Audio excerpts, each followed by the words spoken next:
بسم اللہ الرحمن الرحیم الصلاۃ والسلام علیک یا رسول اللہ وعلی آلک وصحبک یا حبیب اللہ اللہم صلی علی محمد وآل محمد۔ یہ ماہ مقدس ربیع الاول، جس میں اللہ تبارک و تعالیٰ نے اپنے محبوب صلی اللہ علیہ وسلم کو مبعوث فرمایا، اور کائنات کی سب سے بڑی نعمت عظمیٰ، نعمت کبریٰ، جس سے بڑی نعمت نہیں ہے،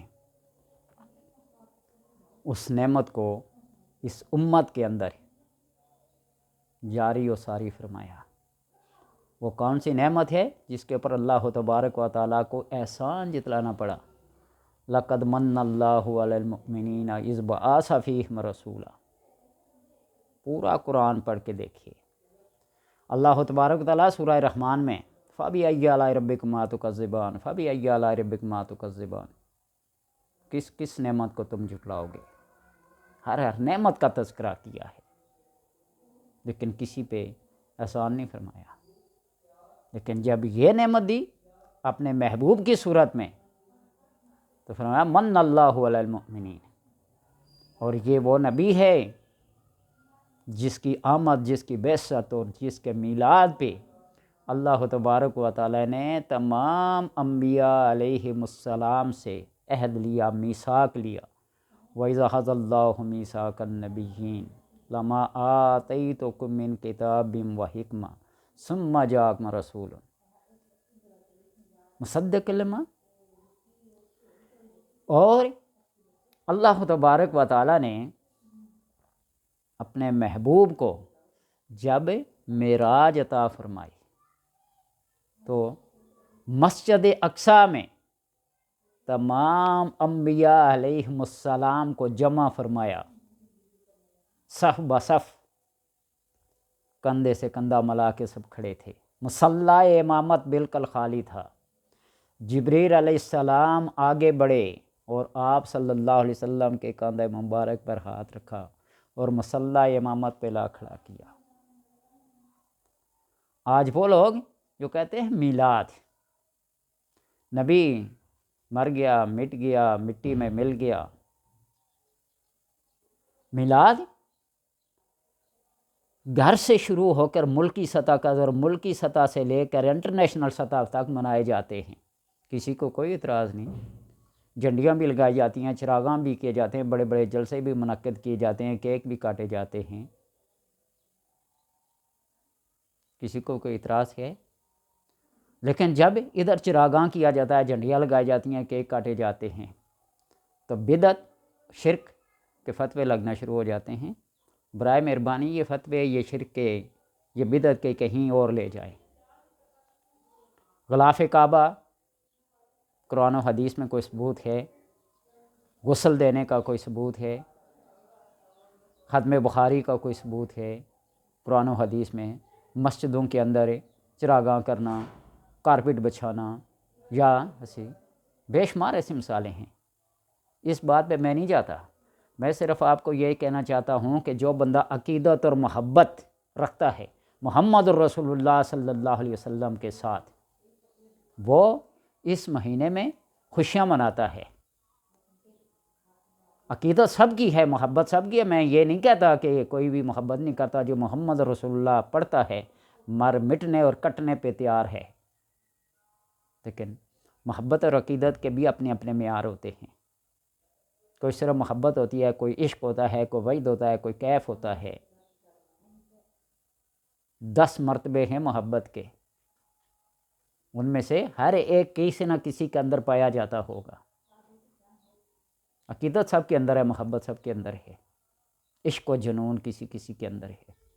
تو بہرحال جو بندہ یہ چاہتا ہے کہ اس ماہ مقدس میں اس کا سال خوشحالی کے ساتھ، خیر و برکت کے ساتھ، رزق کی فراوانی اور کشادگی اور کشائش کے ساتھ گزرے، اس کو کسی قسم کی مشکل کا سامنا نہ کرنا پڑے، نہ رزق میں، نہ مال میں، نہ اولاد میں، نہ کسی نحوست میں، نہ کسی پریشانی میں اس کو کوئی فکر و فاقہ لائق ہو، اپنے معمولات زندگی وہ بالکل اچھائی کے ساتھ گزارنا چاہتا ہو اور خصوصاً رزق کی بے برکتیوں سے بچنا چاہتا ہو، تنگی سے بچنا چاہتا ہو، مفلسی سے بچنا چاہتا ہو، تو یہ معمول آزما لیں دو عمل۔ ایک 10ویں محرم کا کہ اپنے اہل و عیال پر خوب خرچ کرو، خوب خرچ کرو، صدقے کرو، خیرات کرو 10ویں محرم کو۔ امام حسین علیہ السلام کی وجہ سے نہیں، وہ نظر و نیاز علیحدہ ہے، تنقید نہیں، طنز نہیں، اور نہیں میرے اوپر کوئی کرے۔ وہ عصمت والا مہینہ ہے، وہ 10ویں محرم یوم عاشورہ آدم علیہ السلام سے لے کر آج تک محترم و مکرم چلا آ رہا ہے۔ جس نے بھی اپنے اہل و عیال پر اس دن خرچ کیا، اللہ تبارک و تعالیٰ اس کے سال کو بڑی خوشحالی کے ساتھ اس کے اوپر گزارتے ہیں۔ اور پھر اس 12 ربیع الاول کو اللہ تبارک و تعالیٰ کے یہ 8 اسماء، جس نے صبح فجر سے لے کر ظہر، عصر اور مغرب کی نماز کے بعد، یعنی مغرب سے پہلے پہلے، فجر کے بعد، ظہر کے بعد یا عصر کے بعد، مغرب سے پہلے پہلے یہ 8 اسماء 11 بار پڑھ لیے اول آخر درود پاک کے ساتھ، اللہ تبارک و تعالیٰ اس کے پورے سال کو خوشحالی کے ساتھ، رزق کی فراوانی کے ساتھ، وسعت رزق کے ساتھ، کشائش رزق کے ساتھ اس کا سال گزارتے ہیں۔ آزما کے دیکھ لیے، یہ میرا نہیں، یہ شیخ المشائخ، بڑے بڑے مشائخ کے جو شیخ ہیں، بڑے بڑے استادوں کے 2 استاد ہیں، بڑے بڑے علماء کے جو عالم ہیں، ان کا معمول ہے، طریقہ کار ہے۔ آزما کے دیکھ لیجیے، یا اللہ ہو، یا رحمان ہو، یا غفور ہو، یا اللہ ہو، یا رحمان ہو، یا غفور ہو، یا رحیم ہو، یا اللہ ہو، یا رحمان ہو، یا غفور ہو، یا رحیم ہو۔ 4، یا حنان، یا منان، یا دیان، یا سبحان، یہ 8 اسماء۔ یا اللہ ہو، یا رحمان ہو، یا غفور ہو، یا رحیم ہو، یا حنان ہو، یا منان ہو، یا دیان ہو، یا سبحان ہو، یہ 8 اسماء پڑھ لیں 11 بار اول آخر درود پاک، اپنی ہمت اور عقیدت کے ساتھ جتنی دفعہ پڑھ سکو درود پاک کو، اور اس کے بعد 11 دفعہ یہ اللہ تبارک و تعالیٰ کے اسماء پڑھ کر خیر و برکت کی دعا کریں۔ میں تو کہا کرتا ہوں کہ پانی پاس رکھ لیں، کوئی میٹھی چیز ہاتھ رکھ لیں، پانی پی لیں، چھڑکاؤ کر لیں گھر کے اندر دیواروں کے اوپر، یا کوئی میٹھی چیز رکھ لیں، کوئی چینی رکھ لیں، وہ گھر کے اندر جو استعمال ہونے والی اشیاء ہیں، چینی ہے، کوئی میٹھی چیز، اس میں ملاتے جائیں، چلتے جائیں، اس میں اور ڈالتے جائیں، پورا سال اللہ تبارک و تعالیٰ خیر و برکت سے گزارے گا۔ آزمائش شرط ہے، بات ہے عقیدت کی، بات ہے محبت کی، بات ہے اللہ تبارک و تعالیٰ کے ساتھ اعتقاد کی۔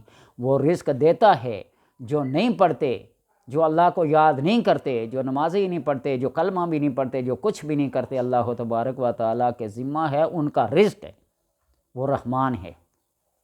رحمان کہتے ہیں اسے جو دنیا کے اندر ہر ذی روح کو، ہر مخلوق کو رزق دیتا ہے، چاہے اس کو کوئی مانتا ہے یا نہیں مانتا۔ رحیم خاص ہے آخرت کے ساتھ، مومنوں کے اوپر جو انتہا درجے کا رحیم ہوگا، ان کو جنت میں داخل کر کے نبی اکرم صلی اللہ علیہ وسلم کا قرب اور اپنا دیدار عطا فرمائے گا۔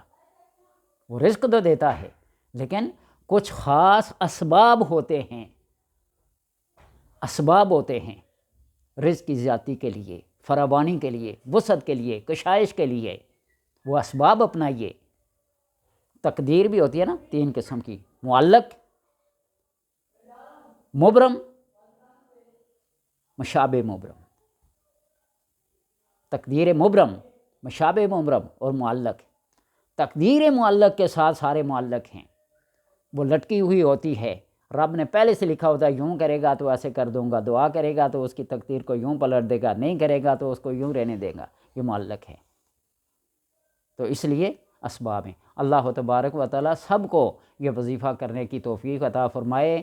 12 ربیع الاول، یہ ایک دن پہلے اس لیے کہہ رہا ہوں کہ ہمارے چاند کا مسئلہ ہمیشہ رہتا ہے، میرے چاند کا مسئلہ ہمیشہ رہتا ہے، چاہے رمضان کا ہو، چاہے عید کا ہو، چاہے بڑی عید کا ہو، چاہے ایسے مقدس رجب کا ہو، ہمیشہ ایسے ہی رہتا ہے۔ اس دفعہ بھی اختلاف ہوا، کوئی آج 10ویں بنا رہا ہے، کوئی 11ویں کر رہا ہے۔